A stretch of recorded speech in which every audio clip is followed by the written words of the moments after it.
Ciertamente, el deseo de Simón Pedro es que se trate de un Mesías triunfalista, nacionalista, que le conceda el poder y la gloria a Israel, y a través de Israel el reino de Dios que se establezca en la tierra y de ahí se someta a todas las demás naciones, es decir, un proyecto mesiánico centralizado en Israel se impone con grande poder como un imperio sobre todas las demás naciones paganas.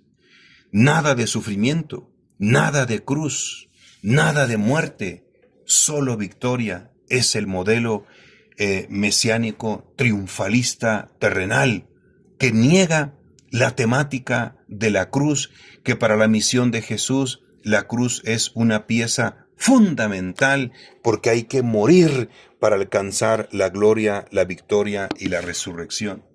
Ciertamente Simón está haciendo eco de un modelo mesiánico oficial institucional. Así es como le encantaría a los judíos que fuera el modelo mesiánico, y ese es el modelo mesiánico terrenal, humano, que contrasta con el modelo mesiánico divino, que al mismo tiempo es la lectura correcta de toda la ley y las profecías del Antiguo Testamento.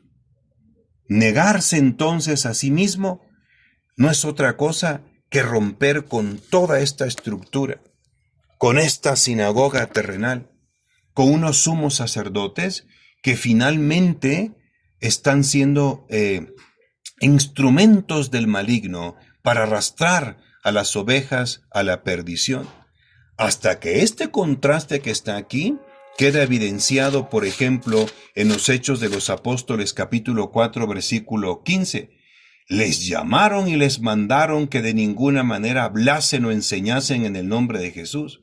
Mas Pedro y Juan les contestaron: juzgad si es justo delante de Dios obedeceros a vosotros más que a Dios. No podemos nosotros dejar de hablar de lo que hemos visto y oído. Y ahí están rompiendo con el sumo sacerdocio, están rompiendo con la sinagoga, están rompiendo con una hermenéutica terrenal y están proclamando la hermenéutica de Dios. Hasta ese momento, Simón, Pedro y el colegio apostólico se plantaron frente a la jerarquía judía y de una vez por todas tomaron la decisión de no obedecer a aquella institución que se ha puesto en contraste con el plan de Dios, con el Evangelio de Cristo y con Jesús de Nazaret, del cual ellos ahora son testigos de la resurrección. Ese es el punto. Normalmente nosotros cuando leemos este versículo, si alguno quiere venir en pos de mí, niéguese a sí mismo, y parece una lectura espiritual individual. Está bien. Se trata de renunciar a nuestras propias aspiraciones personales y humanas que de pronto contrastan con la palabra de Dios.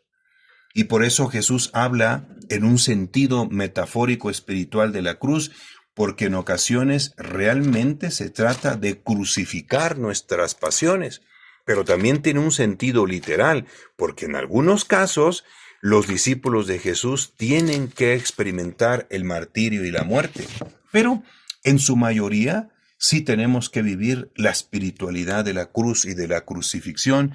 Es el sentido con que habló el apóstol San Pablo, por ejemplo, en la carta a los Gálatas, capítulo 2, versículo 19. En efecto, yo por la ley he muerto a la ley, a fin de vivir para Dios. Con Cristo estoy crucificado. Y no vivo yo, sino que es Cristo quien vive en mí. La vida que vivo al presente en la carne la vivo en la fe del Hijo de Dios que me amó y se entregó a sí mismo por mí. No tengo por inútil la gracia de Dios, pues si por la ley se obtuviera la justificación, entonces hubiese muerto Cristo en vano. El apóstol Pablo, primero, su espiritualidad, una constante crucifixión de su ser hasta identificarse con Cristo. Y esto se coronó cuando literalmente muere mártir y asumiendo la cruz de Cristo hasta el derramamiento de su sangre. El que se niegue entonces a sí mismo significa romper con estas ideologías, romper con estos criterios terrenales, romper con todo ello y entonces asumir el camino de la cruz de Cristo, que es el camino, la verdad y la vida. Esto que nosotros acabamos de estar meditando en este momento, por eso el Señor termina hoy diciendo de qué le sirve al hombre haber ganado el mundo entero, es decir, un proyecto terrenal, mundano, si se pierde, dice, a sí mismo o se arruina. Se trata entonces de un negarse a sí mismo por todo un proyecto colectivo, justificado a través de una institución oficial, religiosa, que pretende seguir pasando como divina, cuando que en realidad es una gran farsa, es la hipocresía suprema, porque de divino ya no tiene nada, todo es terrenal, todo es un proyecto completamente humano. Esto que estamos viviendo, o que se vivió en aquel tiempo, lo estamos repitiendo justamente en este momento de la historia. Ahora más que nunca se está generando una hermenéutica, un modelo ideológico en el corazón mismo de la institución religiosa de la Iglesia, donde muchos pastores, teólogos y pensadores han asumido ahora pensamientos de los hombres, que ya no son los pensamientos de Dios. Es decir, muchos pastores en este momento, miembros de la jerarquía católica, simplemente decidieron, como los escribas y los fariseos y los sumos sacerdotes, abandonar el pensamiento de Dios, el evangelio genuino, y optaron por asumir un pensamiento de los hombres.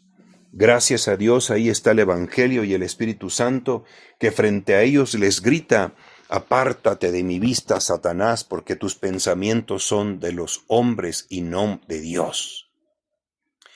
Ahora llegó el momento para los discípulos de este tiempo, si en verdad queremos ser discípulos de Jesús. Por eso dijo el grito del Señor: si alguien quiere venir en pos de mí, si alguien quiere de veras caminar detrás de mí, en primer lugar, Él es la cabeza, Él va adelante, Él nos va guiando, porque Él tiene toda la autoridad que viene de Dios.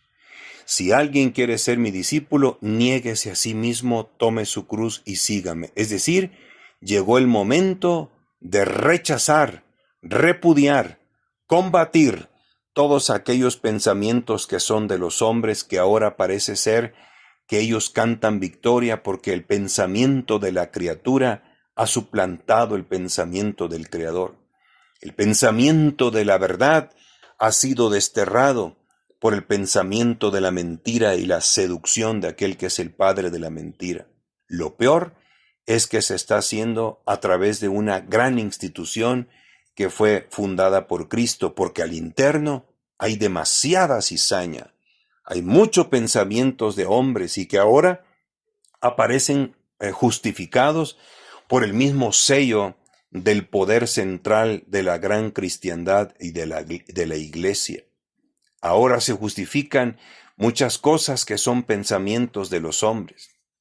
Ha llegado el momento entonces de pararse de frente con aplomo y decir: es preferible obedecer a Dios antes que a los hombres. Esto que tenemos frente a nuestros ojos y que nos están enseñando hoy en día, ¿vendrá del cielo o solo es de la tierra?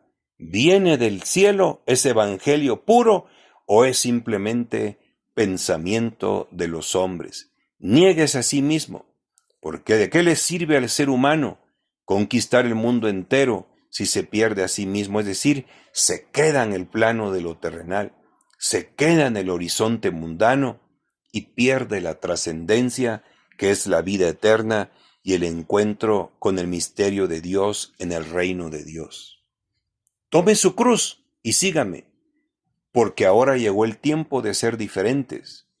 Tiempo de Cuaresma, jueves de ceniza. El Señor nos invita y nos llama a la conversión. Y conversión significa en griego metanoeise, un imperativo que literalmente desde el griego quiere decir cambiar la mentalidad, cambiar los pensamientos. Es hora de rechazar los pensamientos de los hombres y aferrarnos a los pensamientos de Dios. Nada de esa idea falsa de que por obediencia a la autoridad y a la jerarquía nosotros debemos incluso hasta contradecir y aceptar un pensamiento que va en contra del pensamiento de Dios. Dios nos libre de tamaña cosa. Claro, Cuando alguien se decide en asumir el pensamiento de Dios y rechazar el pensamiento de los hombres, va a entrar en una dinámica del sufrimiento.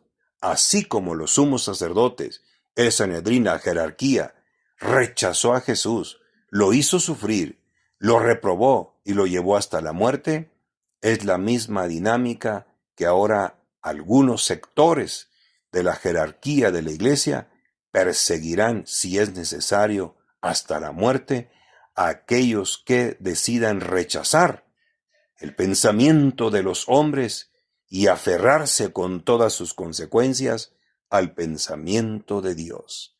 Bendiciones a todos.